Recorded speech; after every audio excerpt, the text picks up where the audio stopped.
Hello दोस्तों, स्वागत है एक बार फिर से अपने नए YouTube channel ABR science classes के अंदर। तो जैसे कि दोस्तों हमने पिछले वीडियो में क्लास 10 केमिस्ट्री का 50 ऐसे ऑब्जेक्टिव क्वेश्चन किए थे जो कि पूरा संपूर्ण किताब से ली गई थी।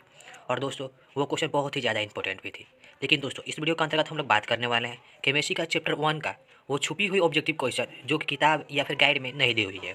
बहुत ही कम संख्या में ये क्वेश्चन आपको देखने में मिलती है और परीक्षा की दृष्टि से ये क्वेश्चन बहुत ही ज़्यादा इंपॉर्टेंट है। तो दोस्तों चलिए बिना टाइम वेस्ट के वीडियो को शुरू करते हैं।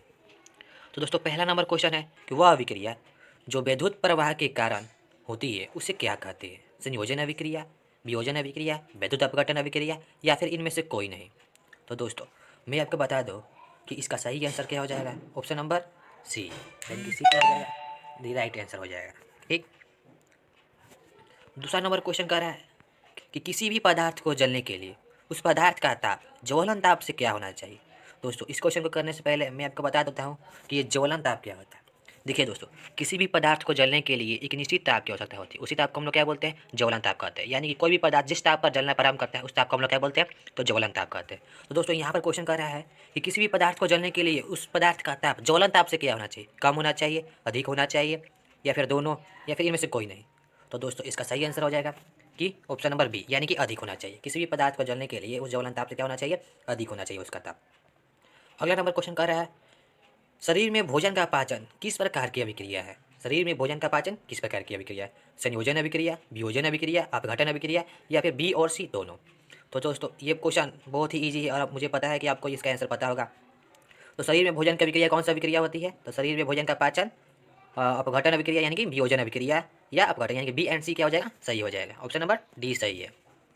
शरीर में भोजन का पाचन अपघटन अभिक्रिया होता है। ठीक। अगला नंबर क्वेश्चन चलेगा। तो 4 नंबर क्वेश्चन में कह रहा है कि निम्नलिखित में कौन बिना ज्वाला के जलता है। दोस्तों इस क्वेश्चन को बताने से पहले मैं आपको एक छोटा सा ट्रिक देना चाहता हूँ जिससे कि आप आसानी से ये पता लगा सकते हैं कि कौन पदार्थ ज्वाला उत्पन्न करता है जलते समय। तो देखिए दोस्तों, जिस पदार्थ को गर्म करने पर वह पदार्थ वाष्प में परिवर्तित हो जाता है, जिस पदार्थ को गर्म करने पर वह पदार्थ वाष्प में परिवर्तित हो जाता है, तो वैसे पदार्थ क्या होते हैं, ज्वाला उत्पन्न करते हैं। जैसे मैं यहाँ मोमबत्ती, मोमबत्ती के गर्म करने पर मोमबत्ती वाष्प में परिवर्तित हो जाता है, तो मोमबत्ती ज्वाला उत्पन्न करता है। ऑप्शन नंबर बी में है किरोसिन, तो किरोसिन को भी गर्म करने पर ये वाष्प में परिवर्तित हो जाता है, इसलिए ये भी आंसर गलत है। और ऑप्शन नंबर डी की बात की जाए तो मेथेन गैस भी ऐसा ही है। और ऑप्शन नंबर सी यानी कि कोयला, कोयला को गर्म करने पर यह वाष्प में परिवर्तित नहीं होता है, इसलिए यह ज्वाला उत्पन्न नहीं करता है। तो 4 नंबर का सही आंसर क्या हो जाएगा, ऑप्शन नंबर सी। अगला नंबर क्वेश्चन, मोमबत्ती का कौन सा भाग नीले रंग का होता है।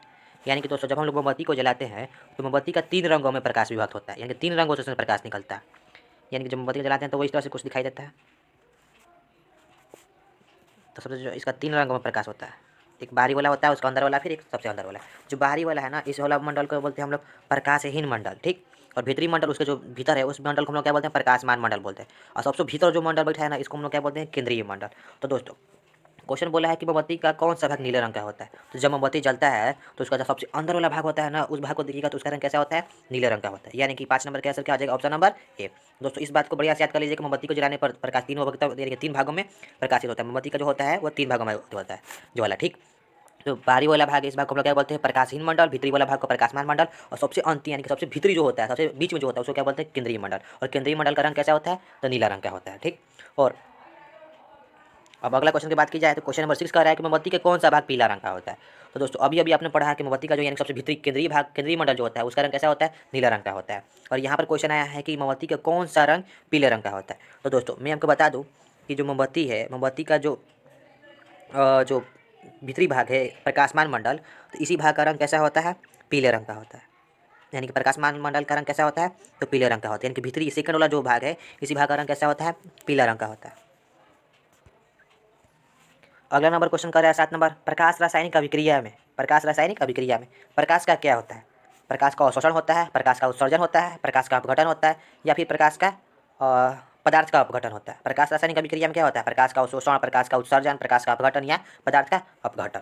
तो दोस्तों मैं आपको बता दूं कि इसका सही आंसर क्या हो जाएगा, ऑप्शन अवशोषण होता है। प्रकाश का क्या होता है, अवशोषण होता है, यानी कि ऑप्शन नंबर ए क्या हो जाएगा, सही हो जाएगा।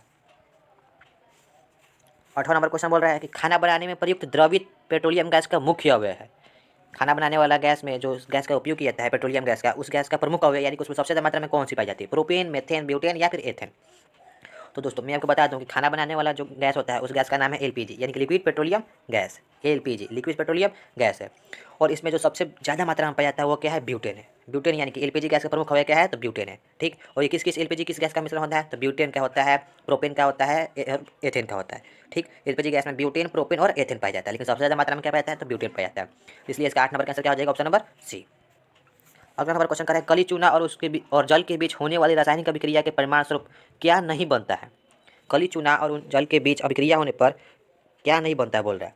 तो देखिए दोस्तों, जब कली चूना यानी कि CaO को जल के साथ अभिक्रिया कराई जाती है तो क्या बनता है, CaOH whole twice two plus अत्यधिक मात्रा में क्या होता है, उष्मा उत्सर्जित होता है। क्या होता है, उष्मा उष्मा उष्मा उत्सर्जित होता है। तो यहाँ पर आपको जो क्वेश्चन कर रहा है वो क्वेश्चन क्या कर रहा है कि कली चूना और जल के बीच अभिक्रिया होने पर कौन सा पदार्थ नहीं बनता है। इसमें से कैल्शियम ऑक्साइड बनता है, अभी देखा हमने, उसमें भी उत्सर्जित होता है। क्या नहीं बनता है, तो कैल्शियम कार्बोनेट नहीं बनता, यानी कि इसका आंसर क्या हो जाएगा, ऑप्शन नंबर सी। सो यहाँ पर बी लिखा गया, लेकिन ये ऑप्शन नंबर क्या हो जाएगा, ऑप्शन नंबर सी सही है। अगला नंबर क्वेश्चन की यदि बात की जाए तो कर रहा है 10 नंबर क्वेश्चन, कॉपर सल्फेट के जलीय विलयन में लोहा का कील डाला जाता है तो विलयन का रंग कैसा हो जाए। तो देखिए दोस्तों, जब कॉपर सल्फेट को, तो दोस्तों हम लोग जानते हैं कि अधिक अभिक्रियाशील धातु को कम अभिक्रियाशील धातु के विलयन के साथ अभिक्रिया किया जाता है। तो अधिक अभिक्रियाशील वाला धातु क्या करता है, कम अभिक्रियाशील वाला धातु के उसके विलयन से क्या करता है, विस्थापित कर देता है। तो यहाँ पर भी कॉपर सल्फेट के विलयन में जैसे ही हम लोग आयरन को डालते हैं ना, तो क्या होता है कि जब आपका कॉपर सल्फेट है, ये यहाँ पर आपका कॉपर सल्फेट है, कॉपर सल्फेट में जैसे ही आयरन डालिएगा तो आयरन क्या करता है, कॉपर सल्फेट के विलयन से कॉपर को विस्थापित कर देता है और खुद बनाता है Fe2SO4 प्लस कॉपर विस्थापित हो जाता है। यानी कि दोस्तों यदि आप देखिएगा तो जब कॉपर सल्फेट के विलयन में आयरन को डाला जाता है तो कॉपर क्या होता है, विस्थापित हो जाता है। इसलिए जो कॉपर सल्फेट का जो नीला रंग होता है वो हट जाता है और बाद में फेरस सल्फेट बनने के कारण इस विलयन का रंग कैसा हो जाता है, हल्का हरा हो जाता है। तो यहाँ पर सही आंसर क्या आ जाएगा, ऑप्शन नंबर सी, रंगीन से हल्का हरा हो जाता है। अगला नंबर क्वेश्चन कर रहा है, अभिक्रिया 2PbO यानी कि लेड ऑक्साइड और कार्बन के बीच अभिक्रिया होने पर 2Pb प्लस CO2 में बनता है। ठीक, तो इसमें से बताना है कि कौन से ऑप्शन सही है। ऑप्शन नंबर ए कह रहा है कि PbO ऑक्सीकृत हो गया है। ऑक्सीकृत का मतलब क्या होता है, जब किसी पदार्थ में ऑक्सीजन का युग होता है तो वो पदार्थ क्या होता है, ऑक्सीकृत होता है। तो यहाँ पर क्या ऑक्सीजन यानी कि PbO में ऑक्सीजन का युग हो रहा है, नहीं हो रहा है, इसलिए PbO का ऑक्सीकृत हो गया है, ये कहना गलत है। यानी कि पहला नंबर ऑप्शन क्या है, गलत है। क्यों, क्योंकि PbO में ऑक्सीजन का युग नहीं बल्कि वियोग हो जा रहा है, तो ये ऑक्सीकृत नहीं कहलाएगा। ऑप्शन नंबर बी कह रहा है कार्बन का अवकरण हो रहा है। अवकरण कहने का मतलब क्या होता है, अवकरण कहने का मतलब होता है कि वैसा अभिक्रिया जिसमें हाइड्रोजन का योग और ऑक्सीजन का वियोग। तो यहाँ पर कार्बन में ना तो हाइड्रोजन का योग हो रहा है और ना ही कार्बन का वियोग हो रहा है, बल्कि ऑक्सीजन इसमें क्या कर रहा है, ऑक्सीजन इसमें जुट रहा है। तो ऑक्सीजन जुटना क्या कहलाता है, ऑक्सीकरण कहलाता है, अवकरण नहीं कहलाता है। तो यहाँ पर ऑप्शन नंबर बी कह रहा है कार्बन का अवकरण हो रहा है, ये गलत है। यहाँ पर कहना चाहिए था कार्बन क्या हो रहा है, ऑक्सीकरण हो रहा है। ऑप्शन नंबर सी कह रहा है PbO का अवकरण हो रहा है। ठीक, अवकरण का मतलब क्या होता है, अभी हम बताया ना, अवकरण का मतलब क्या होता है, या तो किसी भी अभिक्रिया में हाइड्रोजन का योग या ऑक्सीजन का वियोग। तो PbO में क्या हो रहा है, हाइड्रोजन का योग हो रहा है नहीं, लेकिन ऑक्सीजन का वियोग हो रहा है, ऑक्सीजन का वियोग हो रहा है, इसलिए PbO का क्या हो रहा है, अवकरण हो रहा है। ये कहना सही है, यानी कि ऑप्शन नंबर सी क्या हो जाएगा, सही हो जाएगा। अगला नंबर क्वेश्चन करें 12 नंबर, द्रवित सोडियम क्लोराइड का वैद्युत अपघटन करने पर, द्रवित सोडियम क्लोराइड का वैद्युत अपघटन करने पर इनमें से कौन सा ऑप्शन। ऑप्शन नंबर ए दिया है सोडियम धातु एनोड पर मुक्त होता है। ऑप्शन नंबर बी दिया है सोडियम धातु का ऑक्सीकरण होता है। ऑप्शन नंबर सी दिया है सोडियम क्लोराइड अपरिवर्तित होता है। ऑप्शन नंबर डी दिया है क्लोरीन गैस एनोड पर मुक्त होता है। तो देखिए दोस्तों, जब हम सोडियम क्लोराइड यानी कि NaCl का वैद्युत अपघटन करते हैं तो होता है हमें Na प्लस और Cl माइनस प्राप्त होता है। जो सोडियम धनायन है ये आपका होता है कहाँ पर चले जाता है, कैथोड पर चले जाता है। सोडियम धनायन कहाँ जाता है, कैथोड पर चले जाता है। तो क्लोरीन गैस कहाँ आता है, तो एनोड पर आ जाता है। तो पहला नंबर ऑप्शन करेक्ट, सोडियम का धातु एनोड पर मुक्त होता है। तो यहाँ पर हम लोग दिखाएंगे सोडियम धातु किस पर मुक्त होता है, कैथोड पर, लेकिन यहाँ पर ऑप्शन क्या दिया है, सोडियम धातु एनोड पर मुक्त होता है, इसलिए पहला नंबर ऑप्शन गलत है। सोडियम का ऑक्सीकरण हो रहा है, कहीं यहाँ पर ऑक्सीकरण हो रहा है, ऑक्सीजन का योग हो रहा है, नहीं हो रहा है, इसलिए ऑप्शन क्या हो जाएगा, गलत हो जाएगा। अगला नंबर कर रहा है सी नंबर ऑप्शन कि सोडियम क्लोराइड अपरिवर्तित होता है। तो सोडियम क्लोराइड अपरिवर्तित कहना आता है, सोडियम आपका बदल जाता है सोडियम धनायन में ऋणायन में, ये भी क्वेश्चन गलत है। ऑप्शन नंबर डी कर रहा है क्लोरीन गैस एनोड पर मुक्त होता है। अभी हम लोग देखा कि क्लोरीन कहाँ पर जाकर मुक्त होता है, तो एनोड पर, यानी कि ऑप्शन नंबर डी क्या है, सही है। 13 नंबर क्वेश्चन कर रहा है किसी रासायनिक अभिक्रिया में उत्पाद ठोस के रूप में प्राप्त होता है। तो दोस्तों हम लोग जानते हैं कि जो विक्षेपण अभिक्रिया है, विक्षेपण अभिक्रिया में कोई भी पदार्थ क्या होता है, विक्षेप के रूप में प्राप्त होता है।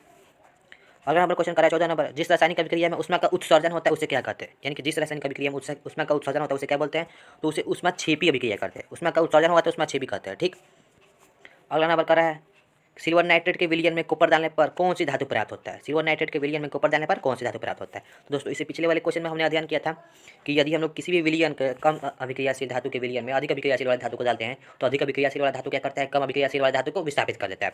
तो यहाँ पर जो AgNO3 है और जैसे ही हम लोग कॉपर धातु को डालते हैं तो हम जानते हैं कॉपर जो है सिल्वर से ज़्यादा अभिक्रियाशील होता है, इसलिए कॉपर क्या करता है, AgNO3 से उसके Ag को विस्थापित करता है और खुद बनाता है CuNO3 प्लस Ag विस्थापित हो जाता है।